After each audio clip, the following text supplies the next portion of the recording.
She was a woman who had built her empire from nothing but sheer will and relentless ambition. A CEO at 34, the founder of a company valued at over $200 million, the kind of woman whose name appeared in business magazines beside words like visionary and unstoppable. She had learned early that the world respected power, and so she had made herself powerful. She had learned that the world respected wealth, and so she had made herself wealthy. She had learned that the world rewarded those who refused to settle, and so settling had never once crossed her mind. But on a quiet Tuesday evening in early autumn, when the golden light of the city pressed warm against the glass of one of the finest restaurants downtown, she sat across from a man in a plain shirt, and in less than 30 minutes, she would say something that the entire room would never forget. What she did not know, could not have known in that moment, was that the words she chose would set in motion something far more powerful than any deal she had ever closed, and the truth waiting for her just outside those doors, in the parking lot she had walked past without a second glance, would change everything she thought she knew about herself. Her name was Victoria Harmon, and she did not do things halfway. The company she had founded, Harmon Ventures, a mid-sized but aggressively growing private equity firm with offices in Chicago, New York, and a newly opened location in Austin, had posted consecutive record quarters for the past 2 years. Her team was lean, loyal, and terrified of disappointing her in equal measure. She was not cruel, but she was demanding in the way that only people who demand the most from themselves can be. She woke at 5 every morning, read 3 industry briefings before her coffee finished brewing, and arrived at the office before anyone else. She left after everyone else had gone. She wore her ambition the way other women wore perfume present in every room before she entered it. And in all the years she had spent building that life, she had made time for almost everything except love, not because she was incapable of it, but because she had decided, in the quiet and rational chambers of her own mind, that love, real love, the kind worth having, required a partner who could stand beside her as an equal, not someone she would have to slow down for, not someone whose world was smaller than hers. She had said it plainly to her closest friends enough times that it had stopped feeling like a confession and become simply a fact. She would only marry someone who matched her, and she was willing to wait as long as it took to find him. That standard, high as it was, had seemed entirely reasonable to Victoria. She had not arrived at it carelessly. She had watched, over many years and many dinners, what happened when intelligent and driven women accepted less than what they deserved. She had watched them make adjustments, small ones at first, almost invisible, the ordinary compromises that any two people make when they share a life, and then larger ones, and then the adjustments had become the shape of the life itself, indistinguishable from what the woman had originally wanted because the wanting had changed to accommodate the having. Victoria had watched this in her own mother, a woman of considerable talent and warmth, who had spent her best decades managing the complications of a marriage that required her to be smaller than she was. She had watched it in colleagues and friends and acquaintances, women who were extraordinary in their professional lives, and who had, somewhere along the way, decided that the standard they applied to their careers was too much to apply to their personal lives as well. Victoria had decided, at some point in her late 20s, that she would not make that trade. She would be patient, she would be selective, she would be, if necessary, alone for a long time rather than accompanied by the wrong person. She had been alone for a long time. It had not broken her. If anything, it had sharpened her in ways that might have required a different kind of breaking to undo. Her best friend, Diane Calloway, a sharp and warm woman who had been Victoria's college roommate and now ran a boutique marketing agency, had listened to this speech so many times over so many dinners that she could have delivered it, herself, word for word, with the exact same precise cadence. Diane had tried setting Victoria up before. There had been a corporate lawyer who was handsome and well-read, but who, Victoria concluded after one dinner, talked about his cases the way people talk about their children, with the specific blindness of someone who cannot imagine that others might not care. There had been a startup founder who had pitched Victoria on his company over appetizers. There had been a surgeon who had seemed promising until he excused himself from the table 4 times in 90 minutes to check his phone. Each of them, in Victoria's estimation, had been fine, just fine, and fine was not enough. She had not built a $200 million firm by settling for fine. Diane, for her part, had never stopped trying. She believed, not without reason, that Victoria's standards were not too high so much as too rigidly applied, that she was screening for a resume rather than a person, and that somewhere in that process, she was missing something essential. And so when Diane heard about a man through a mutual business acquaintance, a man whose name she knew only peripherally, but whose reputation arrived preceded by the kind of quiet, unremarkable weight that only certain people carry, she said nothing specific to Victoria.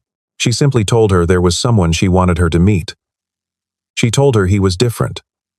She told her to trust her, just this once, and to walk in without expectations. Victoria had laughed a short, controlled laugh and said that she would go, but that she was not optimistic. "I hope," she had said, sliding into her coat on the way out the door. "He doesn't waste my time." Diane had smiled, said nothing, and sent a text to confirm the reservation. The restaurant was called Maison Laurent, and it was the kind of place that did not need to advertise. Word of mouth was sufficient when every dish was a small act of artistry, and the lighting was calibrated to make everyone inside look like they belonged in a painting. Victoria arrived 12 minutes early. She was always early. To be on time was, in her estimation, to be late, and she was shown to a table near the window, where the amber glow of the street lamps outside pressed softly through the glass. She ordered sparkling water and let her eyes move quietly around the room. The restaurant was perhaps half full at that hour, and the people who occupied the other tables were the kind she recognized intuitively. Money, but not the loud kind. Discretion, confidence, the practiced ease of people who had long stopped needing to prove anything. A table of 3 in the corner appeared to be closing a deal. One of them was laughing at something in the unhurried way of a man who knows the deal is already his.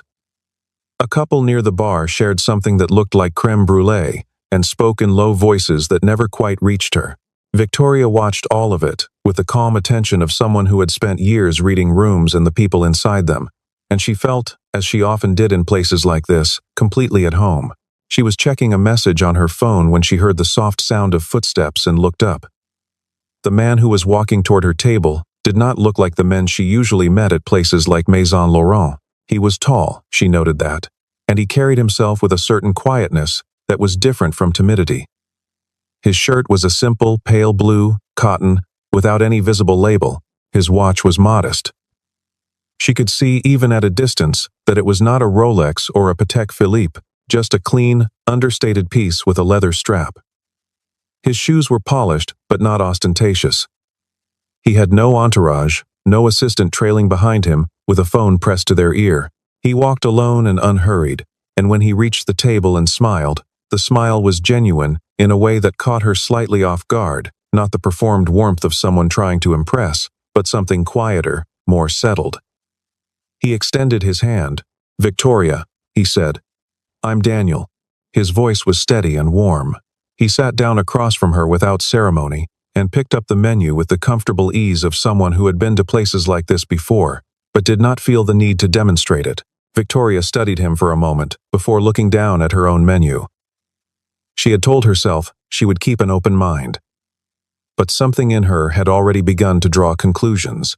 The first few minutes were polite and careful, the way the first few minutes of most blind dates are the surface-level exchange of small courtesies, the mutual assessment cloaked in pleasantries. But Victoria did not have the patience for long warm-ups.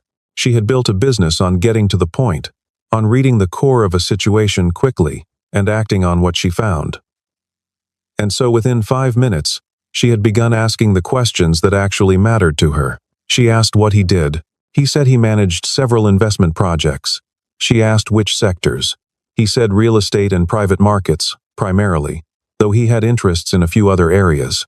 He did not expand. He did not name-drop firms or drop figures. He answered her questions with an economy of words that she initially mistook for vagueness, and then, after a moment, began to find faintly irritating. She was accustomed to men who were eager to impress her, who leaned forward when they talked about their work, who watched her face for the moment of recognition. Daniel did none of that. He answered her questions and then ask some of his own, not about her professional achievements, but about smaller things. What she had enjoyed most about building her company, whether she found the operational side or the investment side more interesting, what she had been wrong about early in her career. The questions were good. She almost didn't notice that she was answering them, that she had started talking more freely than she intended. Then she caught herself and redirected. She asked about his car. He said he drove a sedan, an older model, nothing remarkable. She asked about his living situation. He said he had a house. He did not describe it. She asked if he had children. There was a brief pause before he answered, and in that pause, she caught something she could not immediately name, not sadness, exactly, but the particular stillness of a person who has learned to carry a weight without flinching from it. He said he had a son, 7 years old. He said he was raising him alone. He said it simply, without seeking her sympathy or her approval. She noted all of this. The quiet car, the vague investment projects, the older sedan, the modest watch, the single parenthood. She was assembling a picture. And the picture that was assembling itself did not match the image she had built her life around. She picked up her wine glass and turned it slowly between her fingers and thought, with the particular clarity of a woman who had always trusted her own assessments, that this was not going to work. She could feel the evening narrowing. She could feel the hours ahead contracting to a polite conclusion. She had given it a chance. She had walked in with something that could generously be called an open mind, and she had found, sitting across from her, a kind and unremarkable man with a modest car and an old shirt who could not or would not tell her anything about himself that suggested he lived anywhere near her world. She began mentally composing the text she would send Diane later. She began calculating how long she needed to stay before leaving would be rude. She settled on a number. And when the number arrived, she set down her glass. She stood, without warning. The movement was clean and decisive, the way all of Victoria's movements were. She reached for her jacket. Across the table, Daniel looked up at her with an expression she could not fully read. Not surprise, exactly, but an attentive calm, like someone who had been waiting to see which direction a certain thing would fall. She did not look at the other tables, but she was aware, in the peripheral way that every person in a quiet restaurant is aware, that the nearby diners had registered the shift. The atmosphere changed the way it changes when a conversation tips suddenly into something real. She said, in a voice that was controlled but not particularly quiet, that she did not think they were a good match. She said that she respected his time too much to continue something that was clearly not going anywhere. She said, and this was the part that the room heard, the part that would linger, that she had certain standards for her life, and that she had not spent the last decade building something significant, so that she could share it with someone who had no ambition, no drive, and apparently no interest in achieving anything beyond the ordinary. She said it was nothing personal. She said it the way people say it when they are quite sure it is not personal, because in her mind it was simply true. And then she added, with the precise tone of someone closing a file, that she wished him well with his son. She picked up her bag. She turned toward the door. Behind her, the room held its breath. The couple near the bar had stopped talking. The table of businessmen in the corner had gone quiet. One of the servers who had been moving between tables had stilled, and Daniel sat with his hands quiet on the table and his expression unchanged, and he said, in a voice that was not loud but carried perfectly in the silence of the room, sometimes what we see isn't the whole truth. Victoria did not stop walking. She did not turn around. She pushed open the door and stepped out into the cool evening air, and the door swung shut behind her with a soft, definitive sound.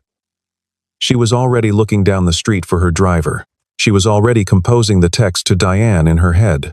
She was already moving on, the way she always moved on, forward, always forward. And then she saw the cars. The parking area in front of Maison Laurent was not a large one. It was a narrow forecourt, tastefully lit, the kind of space that accommodated perhaps a dozen vehicles with room for a valet to maneuver. Victoria had walked through it on her way in without paying much attention. She had noted the cars in the abstract way she noted most things. Present, registered, moved past. But now, standing on the top step of the entrance, waiting for her own car to appear from around the block, She found herself looking at the forecourt with new attention, because the cars that were currently occupying it were not ordinary. Along the far edge, a Ferrari, a deep, lacquered red, the paint so perfect it looked almost liquid, sat perfectly still. Beside it, a Lamborghini Urus in matte black, its lines angular and purposeful, and expensive in the specific way that only certain machines can be. Beside that, a McLaren in silver, low and predatory, and at the end of the row, enormous and silver white. A Rolls-Royce Phantom.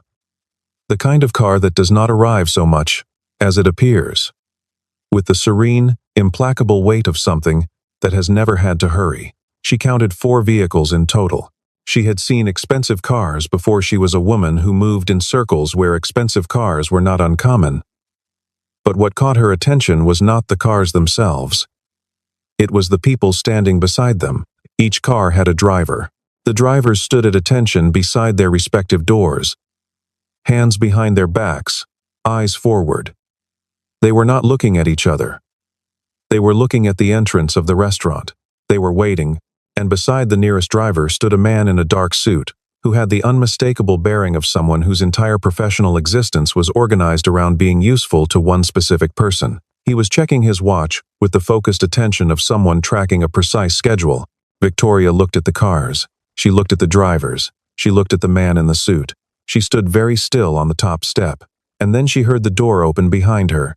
He walked out into the evening air with the same quietness with which he had walked in. He did not hurry.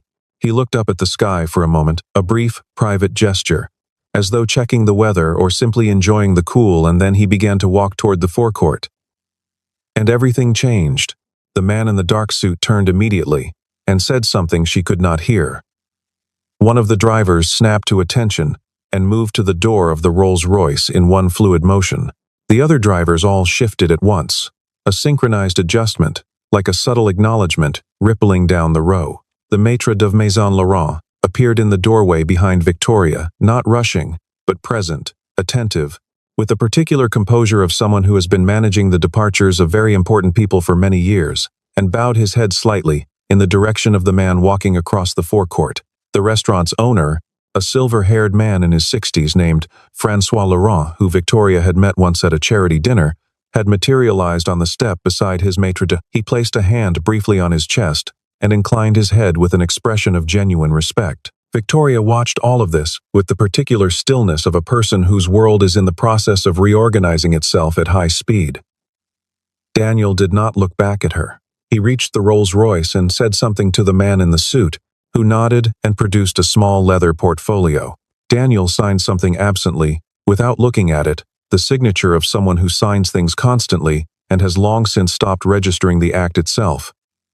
The driver opened the door, and then, before he ducked into the car, Daniel looked up once, not at the restaurant, not at François, not at the assembled drivers, but directly at her. His expression was not triumphant. It was not amused.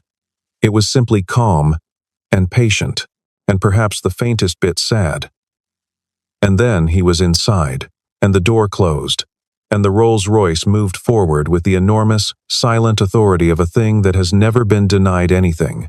The other cars followed, one by one, like a quiet procession, until the forecourt was empty, and the sound of their engines had faded into the ambient noise of the city. Victoria stood on the step for a long time after that. She went home and could not sleep. She sat in the kitchen of her apartment, a beautiful apartment, all clean lines and carefully chosen furniture, the apartment of a woman who had earned every square foot of it, and she opened her laptop, and she did what she always did when a problem presented itself. She researched. She typed his name into a search engine. Daniel. She had only the first name and the loose reference to investments that he had given her, but Diane had confirmed the restaurant booking, which meant Diane knew his last name. She called Diane at 11:30 at night. Diane answered after 2 rings, which told Victoria that Diane had been expecting her call. His last name, Victoria said, without preamble. Diane paused. Then, Whitmore. Daniel Whitmore. Victoria typed it in. The screen filled. What came back was not what she had expected. Daniel Whitmore was not a nobody with a few investment projects. He was, and she read this 3 times because she needed to read it 3 times before it resolved into something real. The managing partner and majority owner of Whitmore Capital Group, a private investment fund, with assets under management exceeding $4 billion. He had founded the firm 14 years ago at the age of 26. With an initial capital base of $200,000 money, he had saved over 6 years of working 3 jobs simultaneously while studying finance on a self-directed curriculum of books, online courses, and obsessive attention to the movements of markets that most people his age had never heard of. He had grown that $200,000 into $1.2 million in 3 years. He had grown the $1.2 million into $11 million in 3 more years, and from there, the story moved with the particular accelerating velocity of a thing that has found its natural gradient. He was, by every public measure, one of the most successful independent fund managers in the country. His returns were the kind that institutional investors whispered about.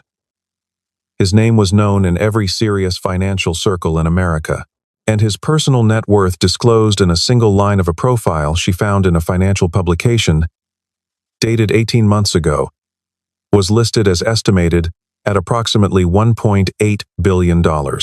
Victoria stared at the screen. She thought about the plain blue shirt. She thought about the leather strap watch.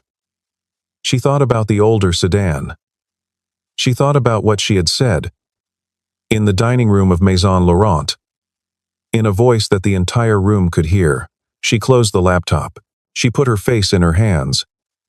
Outside her window, the city continued its indifferent noise. She sat in the kitchen of her beautiful apartment and felt, for the first time in a very long time, genuinely ashamed. She spent the next 2 days doing what she had never allowed herself to do before, looking inward with the same rigor she applied to everything external. She read everything she could find about Daniel Whitmore, not because she was calculating how to win him back, though she was honest enough with herself to admit that the thought arrived, but because something larger had cracked open in her, and the reading was part of trying to understand what was inside the crack. What she found, as she read, was not the story of a man who had been lucky, or well-connected, or born into the right circumstances. It was the story of a man who had built everything from a starting point most people would have found discouraging. He had grown up in a 2-bedroom apartment in a working-class neighborhood on the south side of Street Lewis. His father had worked in a warehouse. His mother had worked 2 jobs, a diner in the morning and a dry-cleaning shop in the afternoon, until her knees gave out when Daniel was 16. He had worked his first job at 14. He had attended a state university on a combination of scholarships and part-time income. He had never, by any account, received a significant financial advantage from anyone. Every dollar in his firm had its origin in his own work, his own choices, his own willingness to go without things that other people considered necessary. The early years, as she read about them, had a quality she recognized: the relentless compression of someone trying to close a gap between where they are and where they intend to be. He had slept 4 hours a night in his mid-20s, not from negligence but from arithmetic. There were only so many hours available, and more things that needed to be done in them than the hours could comfortably hold. He had declined vacations. He had eaten badly, and cheaply, and without much attention for years. He had given up social events and weekends and the ordinary pleasures of being young in a city, because he had done the math on his situation, and understood that the only path from where he was to where he was going required a complete, undivided commitment to the work. He had made that commitment willingly, and he had never romanticized it. There was no mythology in the way people around him described this period. It was simply what he had done, and he had done it because there was no alternative that led somewhere worth going. And then, slowly, the numbers had moved. And then, they had moved faster. And then they had moved in ways that were difficult to describe without using the word extraordinary. Though Daniel himself, in every interview she read, declined to use that word about himself. And through all of it, through the years of relative obscurity, through the grinding early days of building something that no one quite believed in, through the marriage and the grief and the loss of his wife 4 years ago to an illness that the articles referenced only briefly, with the careful discretion of journalism that knows when to leave a wound alone through all of it, people who knew him used the same word, humble. His employees described him as the most approachable person they had ever worked for. His peers in the investment world spoke of him with the specific admiration reserved for people who have nothing left to prove and know it. His partner said that he still answered his own phone. He still drove his own car, on most days the older sedan he had mentioned to Victoria, which turned out to be a car he had owned for 9 years and simply liked because it was comfortable and reliable, and he dressed simply because, as one profile quoted him saying in an interview, he had never found a reason to dress any other way. Victoria read all of it, and felt the accumulation of each detail, like something being placed carefully on one side of a scale. On the other side of the scale sat everything she had said and done at Maison Laurent, and there was no balance to be found. She thought about her own story, the ambition, the drive, the years of sacrifice, and she recognized, with a clarity that arrived like cold water, that she had believed her story, made her exceptional, in a way that placed her above ordinary judgment. She had believed that her success was evidence of a superior understanding of the world. She had used that belief like a measuring stick, holding it against everyone she met, and she had found most people wanting. She thought about the men she had dismissed. The lawyer, the surgeon, the startup founder. She thought about all the ordinary moments she had declined to remain present for, because ordinary moments did not seem to be moving her toward anything. And she thought about a man in a plain blue shirt who had sat across from her at a beautiful table and answered her questions honestly and asked her good questions in return, and whom she had publicly dismissed as unambitious and beneath her, while outside in the forecourt of the restaurant, 4 luxury vehicles worth more than most people earned in a lifetime were parked in a quiet row, waiting for him to be ready. She did not reach out to him right away. She spent several more days sitting with what she had done, resisting the impulse to act before she had fully understood what she needed to say. This was not natural to her. Her instinct in every situation was to move, to solve, to address and resolve, but she forced herself to slow down because she understood, in a way she had not understood clearly before, that what she owed him was not a strategy. It was honesty. She asked Diane for his contact information. Diane provided it without comment, though Victoria could hear in her silence everything she was choosing not to say. She drafted a message 5 times before she settled on one that said, simply, that she would be grateful for the opportunity to speak with him, that she understood if he declined, and that she owed him an apology that she would prefer to deliver in person. She sent it on a Thursday morning. She did not hear back until the following Monday. He replied with 2 sentences. A time and a place. No warmth, no hostility. Simply, a response. She read it 3 times and felt something she was not accustomed to feeling: gratitude for the opportunity to correct a mistake, mixed with the unfamiliar sensation of not knowing how things were going to go. They met at a small coffee shop near his office, not a famous one, not a fashionable one, just a neighborhood place with worn wooden tables and good espresso, and the particular unhurried atmosphere of a space that has been doing one thing well for a long time. He was already there when she arrived. He was sitting at a corner table with a coffee in front of him and his phone face down on the table. And he looked up when she came in with the same calm attention she remembered from the restaurant. He had not dressed differently. Still, the simple clothing, the easy posture, the settled quality that she now understood differently than she had before, not as indifference, but as self-possession, the specific ease of a person who has no need to perform anything for anyone. She sat down across from him and did not begin with pleasantries. She had decided on the way there that the worst thing she could do was start with pleasantries. She said, "I was wrong. Everything I said that night was wrong, and I'm sorry." He watched her while she spoke. He did not interrupt. He did not offer her relief with small reassurances. He simply listened, with the full and unhurried attention of someone who has decided that what another person is saying deserves to be heard completely before any response is offered. When she finished, there was a short silence. He picked up his coffee. He said, after a moment, that she was not the first person to have treated him that way. He said it without bitterness, flatly, informatively, the way one might mention a recurring weather pattern. He said that over the years, a significant number of people had assessed him the way she had and reached the same conclusions. He had watched it happen enough times that he had stopped being surprised by it. He said that the reason he dressed the way he dressed and drove the cars he drove was not to test people. That was too deliberate, too self-conscious, too much like a game he did not have time for. He did it because he had never wanted his appearance to do the work of establishing his value. He had seen what happened to people whose confidence lived entirely in the external markers of their status. How fragile that confidence became. How constantly it needed to be replenished. How it warped the way they saw the world and the people in it. He had decided, a long time ago, to anchor himself elsewhere, but he acknowledged, quietly, that this did not mean the assessments people made didn't register. They did. What had stayed with him from the evening at Maison Laurent was not the words she had said, though the words had been sharp. What had stayed with him was the speed of it. The certainty, the complete absence of curiosity. He said that, in his experience, the people who lost the most in life were not the ones who made mistakes. Everyone made mistakes. But the ones who were so certain of their own perception that they never paused long enough to wonder if they might be missing something. He said it without looking away from her. Victoria did not look away either. She said she understood.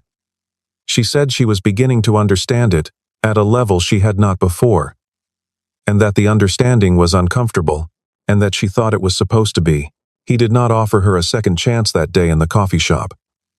She had not expected him to, and she had not gone there to ask for one. What he offered was something smaller and more durable, the willingness to let her be someone who had made a mistake and was sincerely attempting to understand why. They exchanged numbers, actual numbers this time, not a formal channel mediated by Diane, and in the following weeks they texted occasionally. Not frequently, not with the urgent quality of two people trying to accelerate something. He asked how her week had been. She told him. She asked about his son. He told her the boy's name was Marcus, that he was 7, and loud and obsessed with building things, that he had recently constructed a fortress in the living room out of sofa cushions and cardboard, that he had defended for an entire weekend, with great tactical seriousness. Victoria laughed when she read this, a genuine laugh, not the polished social version she deployed at events. She told him something true about her own week, that she had sat in a board meeting and realized, midway through, that she had been talking over one of her junior analysts without noticing, the way she apparently talked over people routinely, and that she had stopped herself and asked the analyst to finish what he had been saying, and that what he had said had been the most useful thing in the room. She told this to Daniel not as a performance of growth, but because it had happened, and she was still thinking about it. He wrote back. That took more than most people manage. It was not extravagant praise, but it landed. In the months that followed, Victoria noticed things changing not dramatically. Not all at once, but in the specific, incremental way that real change moves. She began arriving at meetings slightly differently. She had always been observant, always been perceptive, but she had applied those skills primarily to understanding power and leverage and advantage. Now, she began applying them to people. To her assistant, who she learned had been quietly managing a family health crisis for 3 months while maintaining his usual impeccable performance, and had never mentioned it because he had not believed she would want to know.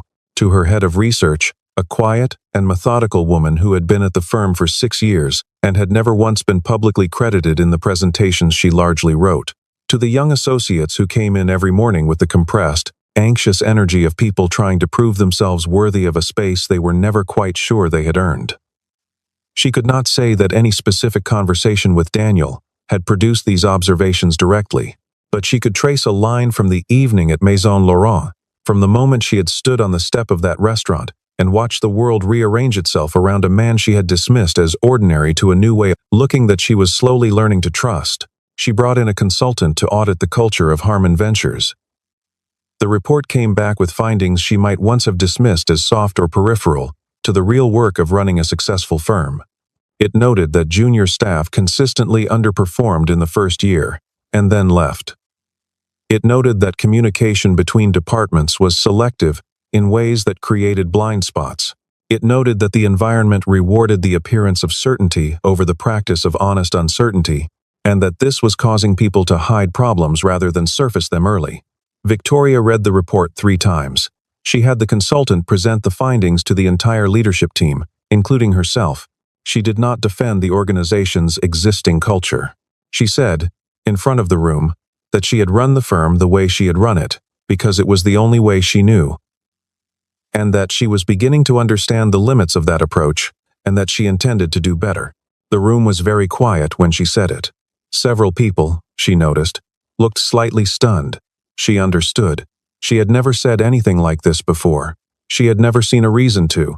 The months moved forward in their ordinary way, carrying the ordinary accumulation of days and decisions, and small turning points.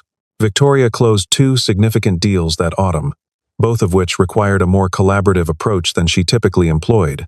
She brought in partners she might once have worked around, listened to perspectives she might once have absorbed and converted into her own conclusions without acknowledgement, navigated conflicts with a patience that would have surprised anyone who had known her 2 years before.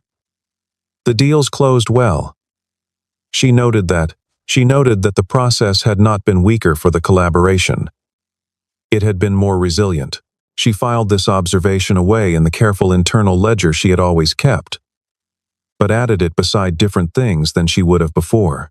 She and Daniel saw each other a handful of times over those months, coffee twice more, a dinner that was arranged casually and arrived almost accidentally, an afternoon in a park that happened because she had texted to ask if Marcus liked soccer, and Daniel had replied that the boy liked everything physical and exhausting, and she had mentioned that her firm had a box at a youth sports complex that she had never once used, and somehow this had turned into a Sunday afternoon in the early spring, where she sat on the metal bleachers of a youth soccer pitch and watched a small, ferociously concentrated 7-year-old boy defend his goal with a conviction that reminded her of something, though she could not immediately say what. He lost badly.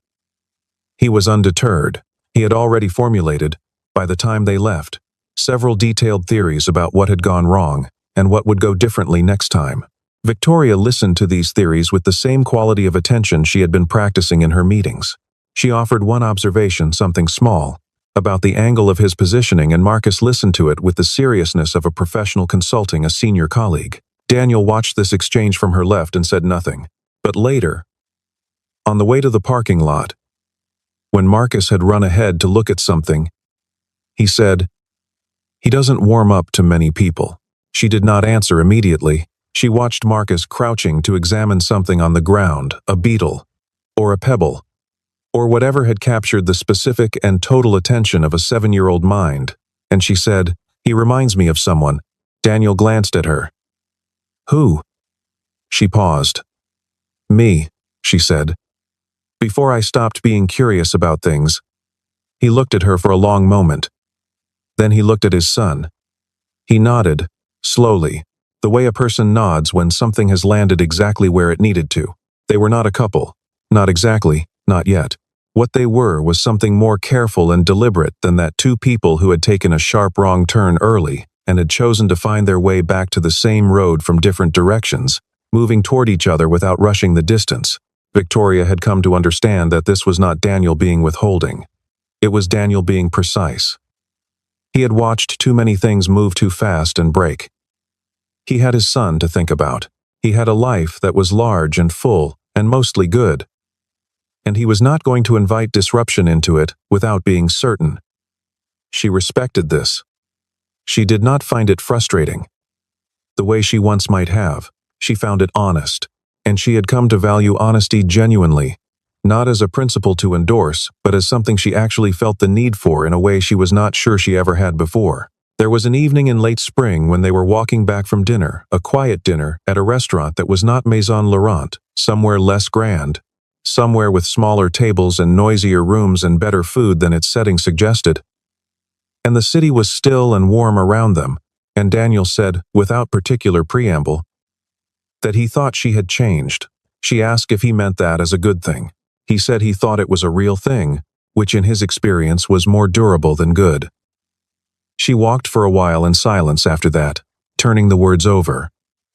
A real thing. She thought about the woman who had walked out of Maison Laurent 6 months ago, with perfect certainty about the shape of the world and her own place at the top of it.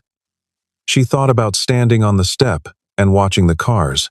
She thought about her kitchen at midnight with the laptop open and the numbers on the screen and her face in her hands.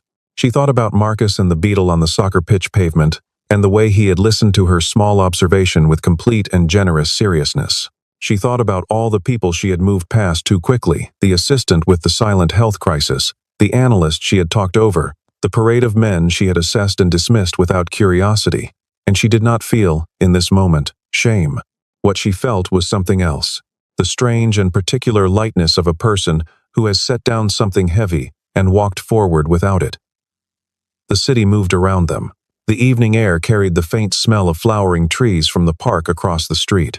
She put her hands in her pockets and walked beside him, and thought that maybe this specific combination of unhurried movement and real conversation, and the presence of someone who saw her clearly, was what she had been looking for all along, without knowing the shape of it. There is a particular kind of wealth that cannot be quantified in assets under management or valuation reports, or the square footage of a corner office. It does not appear in business magazines. It does not announce itself in parking lots.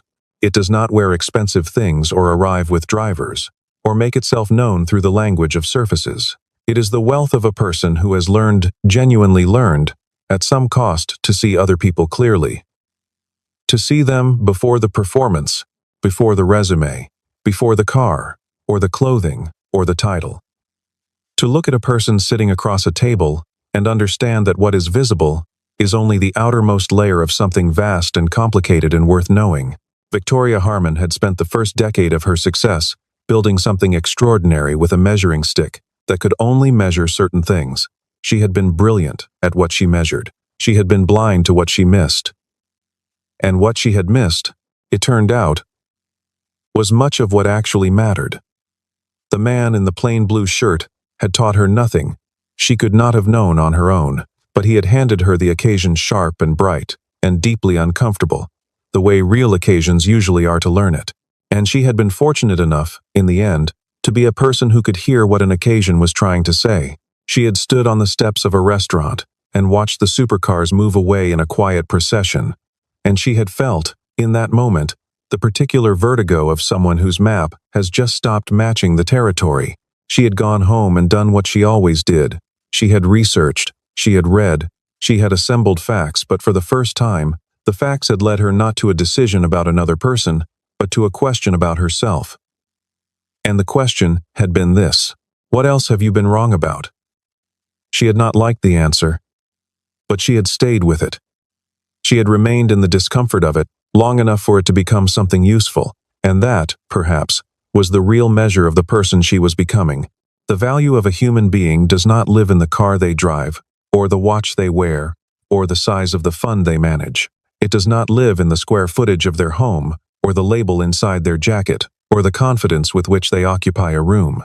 These things can be accumulated and lost. They can be borrowed and faked and performed. The real thing, the actual substance of a person, lives somewhere quieter and more durable than any of that. It lives in how they listen, in whether they are honest when honesty costs something, in how they treat the people who have nothing to offer them, in what they build when no one is watching, and who they remain when everything they've built is stripped away. These are the things that cannot be faked for long. These are the things that show up, eventually, in the particular quality of a person's stillness, in the way they answer a direct question, in how they sit in a restaurant and face, without flinching, the judgment of someone who has already decided what they see. The greatest opportunities are not always announced. They do not always arrive in the expected packaging. Sometimes they walk through the door in a plain shirt, with an old watch and a polished pair of shoes, and a quiet voice that asks you a good question, and if you are not careful, if you are moving too fast, if your measuring stick is calibrated only for the things you already know how to value, you will stand up and walk away. You will compose your polite exit and deliver it with the confident clarity of someone who is absolutely certain. And you will step out into the evening air, feeling entirely justified. And you will not know, until you are standing in the parking lot with the city's lights reflected in the hoods of 4 cars that could not have announced themselves more clearly, exactly what you have just chosen to leave behind. The question is not whether you can recover from a moment like that. The question is whether, the next time a door opens unexpectedly, you will have the wisdom and the humility to walk through it without deciding first what should be on the other side.